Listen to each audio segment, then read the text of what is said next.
আপনারা কেন বুঝেন না? ডিসি সাহেব চলে যান, কিন্তু ঘুষ সাহেব চেয়ারেই বসে থাকেন।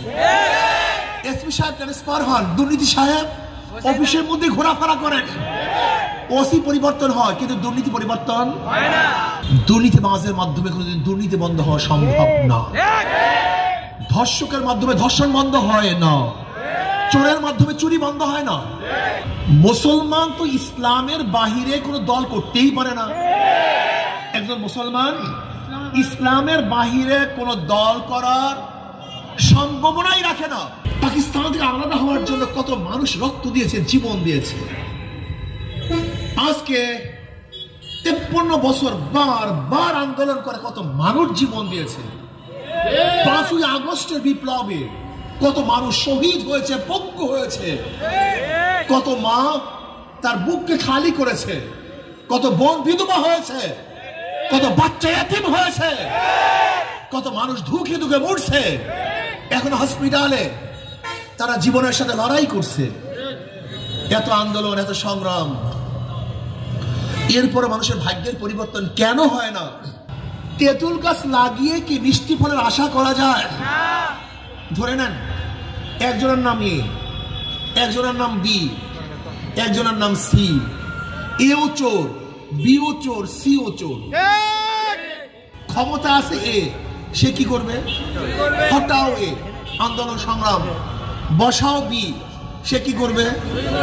হটাও বি, আন্দোলন সংগ্রাম রক্ত। বসাও সি, সে কি করবে? কারণটা কি? ব্যক্তির পরিবর্তন হয়েছে, দলের পরিবর্তন হয়েছে, নীতি আদর্শের পরিবর্তন হয়নি। আপনারা কেন বুঝেন না? ডিসি সাহেব চলে যান, কিন্তু ঘুষ সাহেব চেয়ারেই বসে থাকেন। এসপি সাহেব ট্রান্সফার হন, দুর্নীতি সাহেব অফিসের মধ্যে ঘোরাফেরা করেন। ওসি পরিবর্তন হয়, কিন্তু দুর্নীতি পরিবর্তন হয় না। এর কারণটা কি? শুধু নেতার পরিবর্তন হয়েছে, নীতি আদর্শ পরিবর্তন হয়নি। দুর্নীতিবাজের মাধ্যমে কোনোদিন দুর্নীতি বন্ধ হওয়া সম্ভব না। ধর্ষকের মাধ্যমে ধর্ষণ বন্ধ হয় না। চোরের মাধ্যমে চুরি বন্ধ হয় না। ডাকাতের মাধ্যমে ডাকাতি বন্ধ হতে পারে না। সন্ত্রাসের মাধ্যমে সন্ত্রাস বন্ধ হয় না।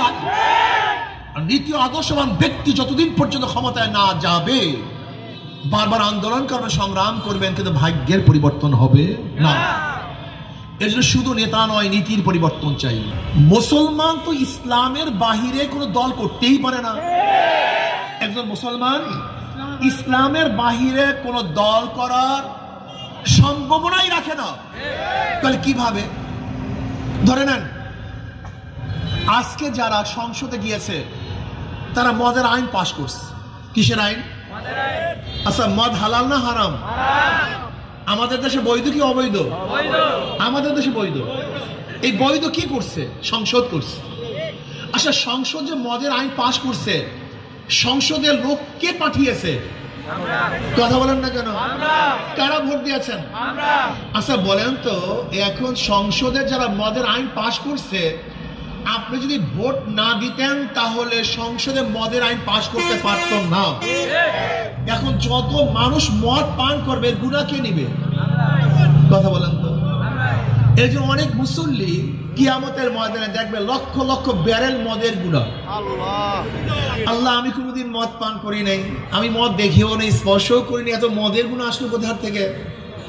আল্লাহ পাক বলবেন, দেখ তুই মদ পান করস নাই, কিন্তু যাদেরকে ভোট দিয়ে মদের আইন পাশ করার সুযোগ করিয়েছ, ওই যত মদের মানুষ মদ পান করছে সমস্ত গুনাহ তোর আমলনামায় লিখে দিস। অনেক মুসল্লি দেখবে লক্ষ লক্ষ জেনার গুনাহ। আল্লাহ, আমি কোনোদিন মেয়েদের দিকে তাকাই নেই, এত জেনার গুনাহ আসলো কোথা থেকে? আল্লাহ বলবেন, যাদেরকে ভোট দিয়ে জেনার আইন পাশ করাইছো ওই সমস্ত গুনাহ তোদের আমলনামায় লিখে দিচ্ছি। বুঝাতে পারি নাই? আপনি ভাবছেন কি ভোট একটা সিল? আপনি মনে করছেন ভোট 500 টাকা, ভোট মানে 1000 টাকা? না, আপনি দুনিয়া থেকে বিদায় হবেন, আপনার ভোটের মাধ্যমে যত চুরি হবে, ডাকাতি হবে, ধর্ষণ হবে, জুয়াবাজ হবে, যত মদ পান করা হবে, যত অন্যায় অবিচার হবে, যত মিথ্যা মামলা হবে, যত অবৈধ খুন হবে, সমস্ত খুন এবং অবৈধ কাজের শরিক ওই ভোটার হবে।